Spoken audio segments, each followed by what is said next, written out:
আচ্ছা, অনেকেই তোমরা বলো যে আপু কন্ডিশনার ব্যবহার করলে চুল উঠছে কিংবা আপু হেয়ার মাস্ক লাগানোর মতো সময় নাই। তো তাদের জন্য আমি একটা অল্টারনেটিভ রেসিপি নিয়ে আসলাম। এটা বানাতেও খুব বেশি সময় লাগবে না এবং এটা লাগিয়ে খুব বেশি সময় অপেক্ষা করারও প্রয়োজন হবে না। তবে চুলে একই রকমের শাইন দিবে এবং চুলের অন্যান্য সমস্যা যেমন চুল পড়া, চুল লম্বা না হতে চাওয়া, চুল রুক্ষ ড্যামেজড হয়ে যাওয়া সেই সমস্ত সমস্যা থেকেও অনেকাংশেই দূরে রাখবে। আমি যখন টিনেজার ছিলাম তখন থেকে তো আমি হেয়ার কেয়ার করি এবং আমাদের সময় তো তখন কন্ডিশনার তেমন বাজারে অ্যাভেলেবেল ছিল না। আমি তখন এই ধরনের বিভিন্ন ধরনের হার্বস বা উপকরণ ব্যবহার করে চুলের কন্ডিশনিং করার ব্যবস্থা করতাম। ইউনিভার্সিটিতে পড়াকালীন সময়ে আমার এক ফ্রেন্ড আমাকে জিজ্ঞেস করেছিল, নিপা তুমি চুলে কি লাগাও, তোমার চুলে এত শাইন কিভাবে হয়? তো যাই হোক, চলেন আমার সেই সিক্রেট রেসিপিগুলো আপনাদের সঙ্গে একে একে শেয়ার করি, আমার সেই সিক্রেটগুলো আপনাদের সঙ্গে রিভেল করে দিই। প্রথমে আমি এখানে নিয়েছি ক্যামোমাইল টি।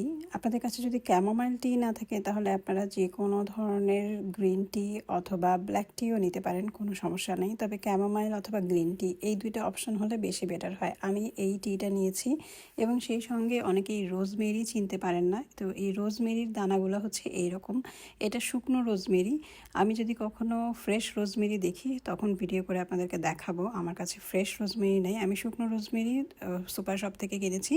আর সাথে আছে গোলাপ ফুলের পাপড়ি, শুকনো গোলাপ ফুলের পাপড়ি, এটাও সুপার শপ থেকে নিয়েছি। আপনারা চাইলে এখানে জবা ফুলের পাপড়িও ব্যবহার করতে পারেন, তবে শুকনো জবা ফুলের পাপড়ি নেবেন, সেটা হলে বেশি ভালো হয়। আর এর সাথে আছে লবঙ্গ এবং 2 কাপ পানি দিয়ে সবগুলো উপকরণ আমি চুলায় বসিয়ে কিছুক্ষণ এটাকে ফুটিয়ে নিব। খুব বেশি সময় এটাকে জাল করতে হবে না, অল্প কিছু সময় এটাকে ফুটিয়ে নিয়ে তারপর এটাকে ঠান্ডা করে ছেঁকে নিব, অথবা ছেঁকে নিয়ে তারপর ঠান্ডা করব, যেটাই করি না কেন ভালো মতো পানিটাকে ছেঁকে নিতে হবে। প্রথমে পানিটা ছেঁকে দিয়ে আমি এখন ঠান্ডা করার জন্য রেখে দিচ্ছি। তো এই ধরনের রিন্স ওয়াটারগুলো আমি একদম আমার টিনেজ বয়স থেকেই লাগাতাম। তখন ওই যে বললাম আমাদের সময় তো কন্ডিশনার ছিল না, কন্ডিশনার বাজারে অতটা অ্যাভেলেবেল ছিল না। তো সেই সময় আমি শ্যাম্পু করে চুলে এই ধরনের রিন্স ওয়াটার ইউজ করতাম। কখনো এক মগ পানির মধ্যে 2 টুকরা লেবু চিপে সেই পানিটা মাথায় ঢেলে দিতাম। কখনো বাসায় যে ভিনেগার থাকতো সেই ভিনেগার পানির সঙ্গে মিক্স করে সেটা মাথায় ঢেলে দিতাম। আর এছাড়া এরকম ধরনের চা বানিয়ে সেই চাও মাথার চুলে ঢেলে দিতাম এবং তারপর যে শাইন হতো, চুল যে পরিমাণ সিল্কি এবং ঝলমলো হতো। আমি তো আগেই বললাম, আমাকে আমার ইউনিভার্সিটির ফ্রেন্ডরা জিজ্ঞেস করতো যে তুই চুলে কী লাগাস, এত ঝলমলে শাইন কিভাবে হয়। যাই হোক, এখন আমি এটা শ্যাম্পু করার আগে যেটা করি, মাথায় একটু তেল গরম করে তেল মালিশ করে নিই।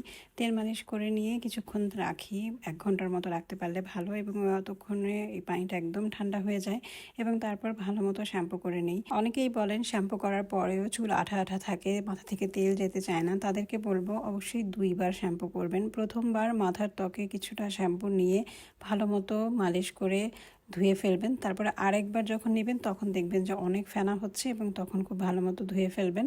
এবং এরপরে আপনি এই রিন্স ওয়াটারটা মাথায় ঢেলে দিবেন, সমস্ত চুলে যেন লাগে এবং মাথার ত্বকে লাগে সেটা খেয়াল করবেন, এবং তারপর ভালো মতো পানি দিয়ে চুল ধুয়ে ফেলবেন। তো যাদের হাতে একদম সময় কম এবং যারা কন্ডিশনারও অ্যাপ্লাই করতে চান না, তারা এইভাবে করে কিন্তু চুলের যত্ন নিতে পারেন।